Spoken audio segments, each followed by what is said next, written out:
Well, I'm actually, I'm very into yoga.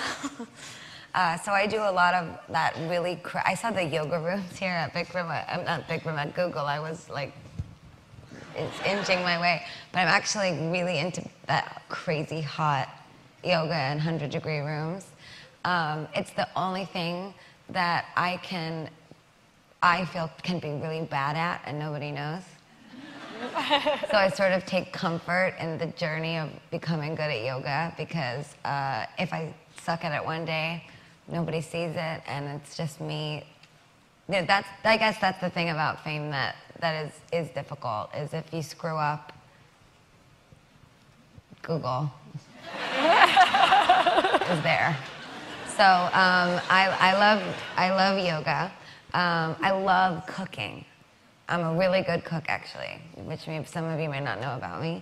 I love spending time with my mom. I love getting really drunk with my friends at the same bars that we used to go to and listening to AC/DC records.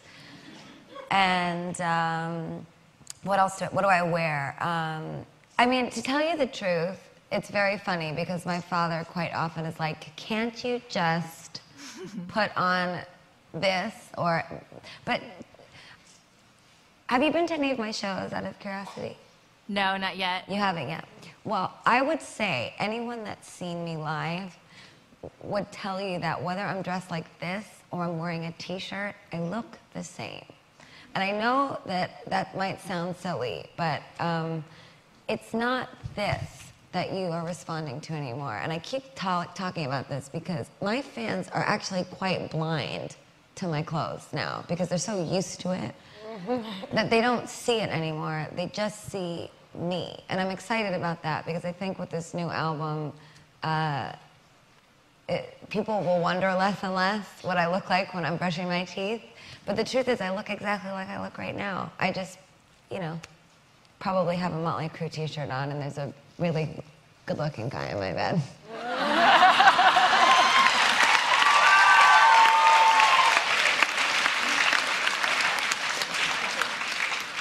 Well, I think my manager just ducked out of the room. Well, anytime you want to come cooking or, hanging out with my mom and your mom, you're more than welcome to. Well, you asked for a hug, so do you want to come up in here and get one? Let me just fall down my strap. It's the best day ever. Take a picture too? Yeah. Okay.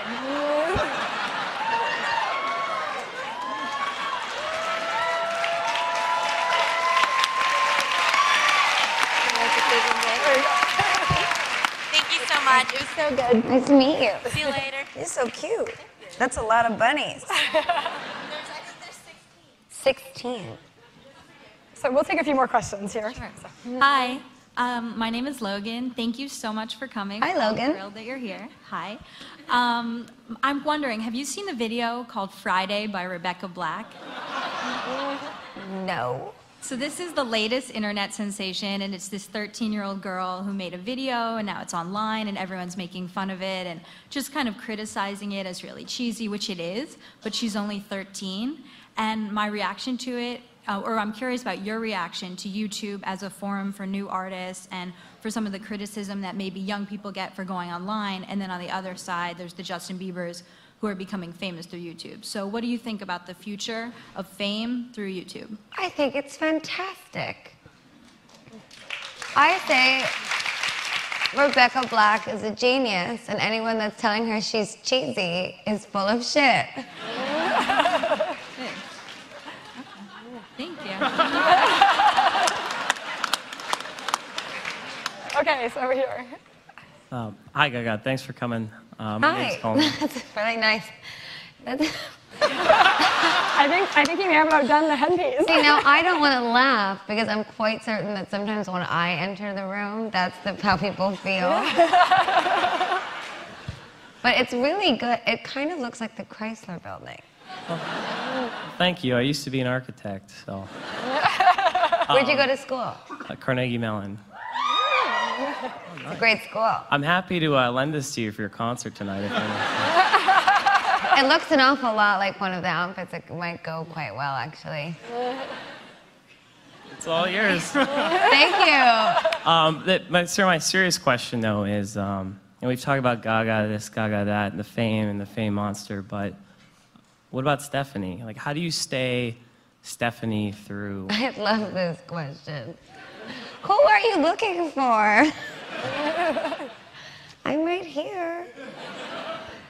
Stephanie is also who I am. Gaga's just my nickname. It's like when you're a kid and your mom calls you Skip, or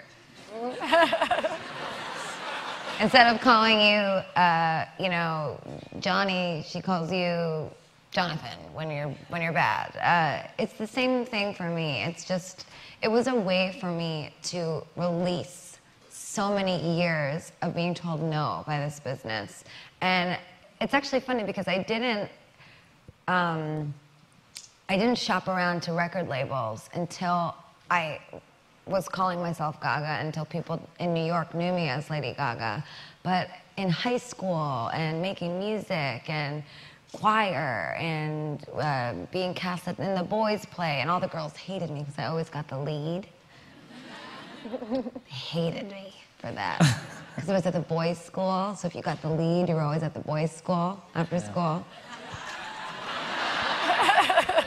So I guess what I'm trying to say is I really make absolutely no separation between Stephanie and Gaga. It is the absolute same person. It was a way for me in my life, and it's a gift I wish I could give to anyone, is if you went through hard times when you were a kid, or when you were in college, or maybe you had a job that really, they fired you and you were poor for 2 years and then you got a new, I wish I could give that gift to anyone, of being able to say, I rebuke all of that negativity and I am now a new person and I'm going to be the queen I know that I can be. And that's really all that it is.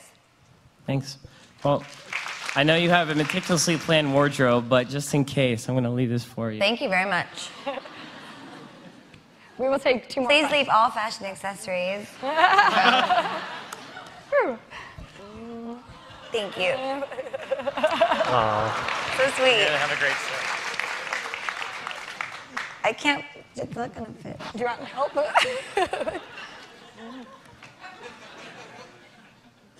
It's not balancing very well.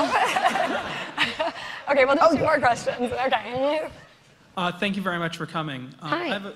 So much of your music is, as you kind of labeled it, the avant-garde techno rock, and kind of lends itself towards this really epic sound. And then you take those songs and you make these amazing acoustic versions that are just this polar opposite in terms of the musicality. And I was just wondering if you talk about the process of building those 2 songs out of the same lyrics, same notes, same chords. And is there one that you prefer, like performing? Well, I guess what I would say is a lot of times in my songwriting process, I will begin at the piano.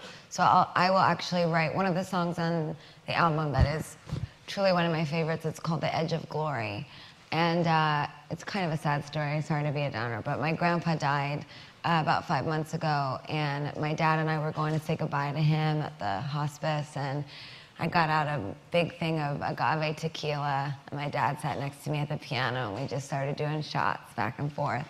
And I wrote The Edge of Glory on the piano, and my dad and I cried. And the song's about your last moment on earth, the moment of truth. The edge of glory is that moment right before you leave the earth. So that song can be played on the piano, but it's actually set to this giant, huge techno rock, Springsteen-esque dance beat. I actually had Clarence Clemens from the E Street Band come in and play saxophone on it. It's fucking beautiful. And I do that with a lot of my songs, but it's funny, it's so interesting to hear your perspective on it, because that is really what I wanted to do with this album, is I wanted to show my abilities as a songwriter. So a lot of the songs are like that. There's really no song on the album that can't be played at a piano acoustically. It's all about the songwriting. It's all about my abilities as a writer. from a melodic perspective, and I co-produced every song on the album. So sonically, it just smells like me, if that makes any sense. So I guess what I'm trying to say is, in my opinion, all good music can be played at a piano and still sound like a hit. Thank you very much. And one more question here. Hi, I'm Chris. Hello. Why do I feel like some of you were coaxed into doing this? Well, because we were promised we would get a prize if each were the best dressed. Oh. So I'm hoping to win. So you get $200 after you take those balls off, huh?